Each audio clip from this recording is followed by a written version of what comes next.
what is my fellow virgins, your boy Aiming like 6 sauce, can never take a motherfucker loss. Today we're about to react to the fight business as always. Today we're about to react to UFC 12, Plessis versus Strickland, a deeper dive. That shit tomorrow. Is Friday right now. I'm a little late because I lost my car, my apartment, and I'm at my mom's house right now. I'm pretty fucked up right now, girl. But nothing gonna stop me from the grind, and I'm just gonna get my shit right back. I'm gonna build my shit brick by brick. So right now, let's get right back into. Right now, let's just watch, dude. You know, this is happening in the division. Some rematches are, even though personally I really don't care about this card because we already watched it, but I really wanted to see Plessis versus Hamza Chimaev, but it's cool though. Inevitable. No matter what else is happening in the division, some fights demand closure. Maybe you were hoping for something different, something more explosive, more violent, a true collision of unstoppable forces. But here's the thing, you guys. The first fight was close and controversial, and we need closure. Here's the thing, guys. I won. Dana said I won. Rogan said I won. We all know I won. Let's run this shit back, settle it like men. In the main event of UFC 312, Plessis and Sean Strickland run it back again, this time in Sydney, Australia. And if the technical aspect of this fight doesn't interest you, just think about the press conference. Will the streak of making grown men cry continue for the best trash talker in MMA? Dude, I remember like laying in bed. Like I remember I stopped believing in God, man. Like fuck Bro, you think your dad beat the shit out of you? Sorry, buddy. It's all good, dude. Oh, every childhood memory you have is gonna come back. In the co-main event, the most dominant women's That's fucked up. MMA champion today, Weili Zhang, defends her title against the most dominant challenger of like 5 years ago, Tatiana Suarez. These two fights are carrying this event because the rest of this card is very mid. It's pretty dog shit. It's the biggest dog shit I ever seen in my life. That's why, like, when we watch this video, I'm sorry to say this, I'm not watching this Weili shit because we already know Weili gonna fucking win. So let's be honest. Let's get right into the deeper dive to Strickland and Plessis. I'm not one of these YouTubers that's gonna fucking watch the whole fucking thing. I'm gonna be honest and keep it a fucking beam. I'm not watching Weili. I like Weili, but I'm just not watching the deeper dive. Just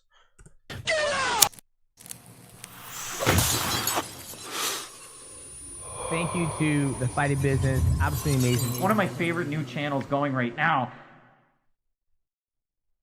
Weili Zhang versus, as I said, we already know who's gonna win, dude.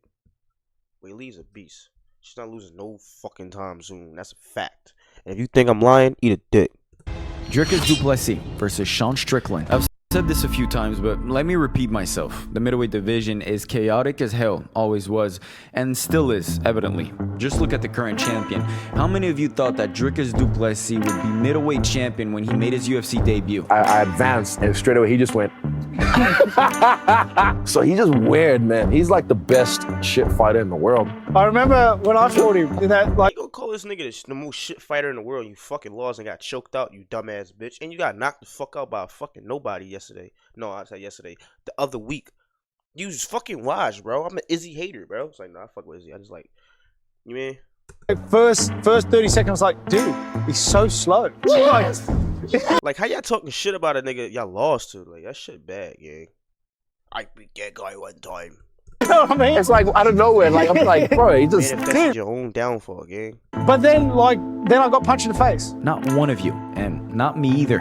Dricus was entertaining and good enough to be in the UFC, but he lacked technique and endurance to be a top contender. He's a little sloppy at times. He does get tired, but the reality is he finds a way to win. That was the general view about him, but then he kept winning, and eventually knocked out Robert Whittaker. That KO over Bobby Knuckles earned DDP a title shot against then champion Israel Adesanya. These two interacted for 2 minutes on camera, and you had one of the biggest grudge match built up already. DDP though, and fair play to him, said no to an unfair turnaround for UFC 293, so the company picked Strickland to get slaughtered, or at least that's what they thought. Strickland's victory over Adesanya was no fluke, and with a 5-round outclass. I knew Strickland was gonna beat Israel Adesanya ass, because I'm gonna keep it a being, bro. The way how Izzy fought his when he beat Alex Pereira, I felt like he literally got lucky with that punch, bro. Because for the first time, he was not first time, but he was really losing the fight. He was fucked up. I ain't even gonna lie, he was really fucked up, gang. He was getting his ass whooped until he got put on the cage, and then he put Pereira on the ground. But I just knew Strickland is a different fighter compared to all these other fighters. Like, these niggas are Strickland don't throw no fucking kicks, no knees, no elbows. Like, he's not fucking. Like, he's just in the fucking pocket, gang. Like, you can't break that, bro. Deshaun ushered in a You new can't break a nigga that's be in the pocket all the time, gang. era. And for some reason, nobody want to fucking take him down. Hunter and Dana were like, fuck this. Out of all the folks at 185, Strickland was the guy to kickstart a new one. But again, that's something we should expect from middleweight at this point. Complete anarchy. Anyway, Israel was out of the picture for a bit, and DDP finally got what he deserved, a title shot. The build-up to Strickland and du Plessis started out okay. There was some friendly banter, but it got a little uncomfortable midway. I don't gotta worry about finishing. Your coach will finish you in the back like you're fucking used to. And straight up nasty towards the end. Think your dad beat the shit out of you? Your dad doesn't have shit on me. I will take your fucking soul. You understand me, you fucking pussy? This was the first time we had seen Strickland got into. He later cried on a podcast and even attacked Real nigga shit. DDP at a UFC event. There was something about DDP that just got to people. First, Adesanya had a meltdown in the cage with him, and then He was drunk. it was Strickland crashing out. But these two settled their issues on a phone call, if I remember correctly, and it was onwards to the main event. I opened my phone and I saw a DM from Sean Strickland. Yeah, so he said if there's anything that he shouldn't say, like he'll lay back. But if I bring up the thing with his childhood again, he said I'll kill you, ruin your life and mine way before we step into the cage, something like that. That's exactly his words. Now, Strickland usually yells about bleeding and making others bleed for you guys, and it turns out to be a boring jab fest. But the main event of UFC 297. When Strickland fight, don't get me wrong, he do the jab fest, but them shits be landing, and half of the time, gang, when people be fucking trying to hit Strickland, that shit don't be connecting, gang. Like, look at the clip when first fight. Look at du Plessis when he did the spinning back fist, and John Anik like, oh, landing back fist landed, bro. That shit did not land, my nigga. That shit said, you feel me? Shit crazy, bro. Was actually entertaining, and they did bleed. DDP went all 5 rounds and was able to keep Strickland on the back foot, something no one else at 185 had been able to do. It was a razor close and competitive fight, and while the judges gave the nod to DDP, if the decision went the other way, I wouldn't be that mad. It was that close, and a rematch was inevitable. But Sean wanted one immediately, claiming that it was a lucky cut that saved DDP from a domination, but even then, he won anyway. Somehow the UFC was able to get him in the cage with Paulo Costa, and just watch the last 10 seconds. Not even gonna lie to you, bro. I thought Costa was gonna walk down Strickland like on some strong husky shit. Cause you know before Costa got beat up by Izzy, he was like undefeated, like he never lost. And then like, bro, this is so, like, bro, this game of UFC is just so fucking crazy, bro. You could be at the top and lose everything, like that shit crazy. Oh, finally, bro. I was trying to watch Invincible last night, bro, cause I don't got Prime Video. Man, my little got the 3 episodes, so I'm gonna do that a little later after I chill. You feel me? Watch Invincible. You feel what I'm saying? Let's get back to this shit though. We watching UFC. That's all I'll say. On the other side, Dricus revived his feud with a returning Adesanya, and in one of the most anticipated fights of the year, defeated the middleweight great by. This is when I hated Izzy, bro. Like I ain't even gonna lie. Like when he was fighting, bro, I was lagging him, but when he like this was determine if I like him or if I don't. When he got choked the fuck out, I was like, man, fuck this nigga, bro. He's a fucking bum. Submission. Fucking bitch ass nigga. Fuck him. It was a fuck Israel Adesanya. Tense feud with blood, sweat, and actual tears being shed, but concluded with a good deal of respect and sportsmanship. No, tonight Africa would have won regardless.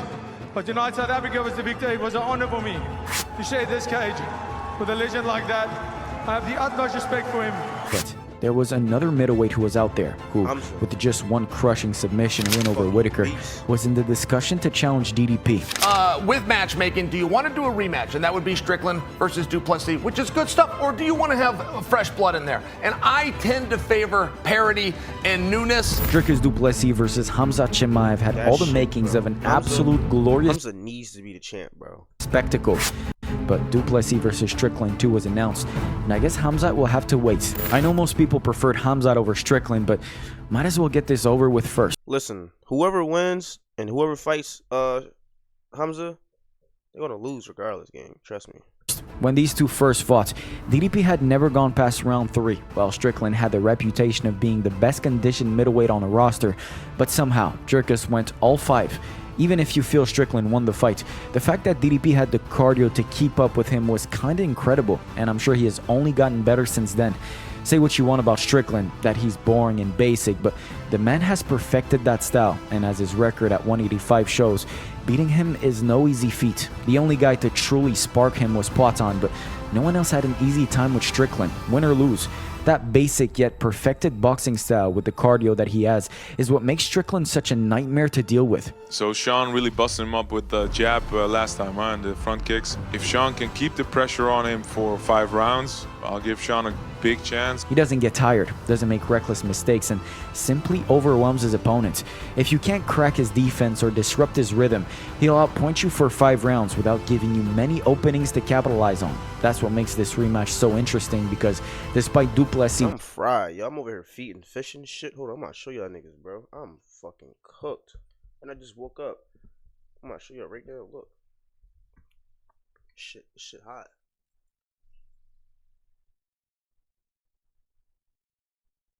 Ain't this kind of like fire? This shit like boosting y'all niggas high, right?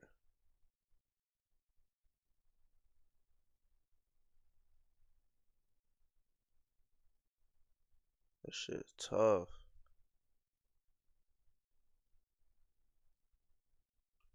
That's tough. Chill, I got the gold bond. I do not be beating my dick. Alright, let me get back to this shit though, bro. I'm on some shit. I'm fucking drunk. This is why I need to go live again. Y'all niggas gonna watch when I come back live, gang. Y'all gonna fucking love me. winning the first fight, Strickland still had plenty of moments where he controlled the action. DDP proved he could go 5 rounds, and his pressure, unorthodox striking, and takedowns kept Strickland guessing, but he had to work for every moment of success. If Strickland makes the right adjustments and comes in even sharper, he can make this fight even harder. The only thing Strickland got to start doing, bro, is elbows, gang, and some knees. That's it.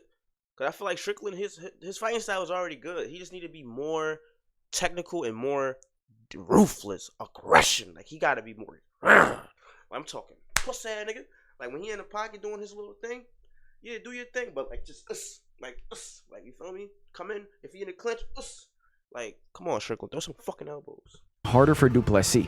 On the other hand, DDP is still improving, and if his gas tank holds up like it If did you can't knock a nigga out or choke him out, at least beat his ass so bad, you're gonna stop the fight.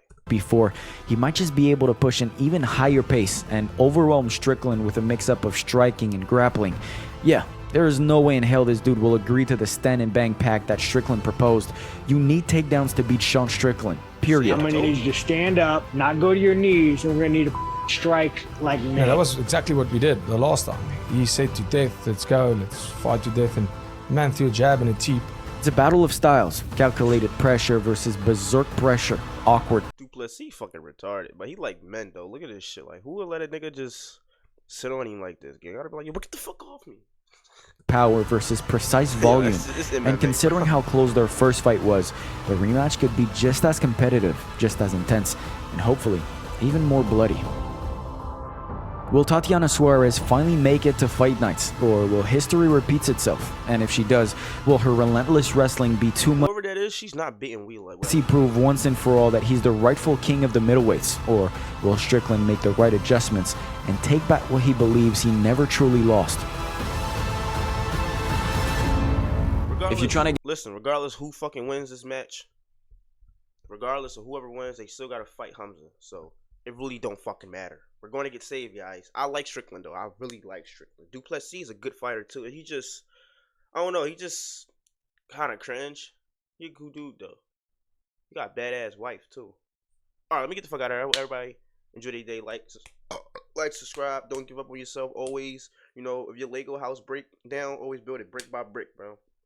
When God take things away from you, is to let you know to appreciate him more and keep going far in your life, bro. Always stay positive.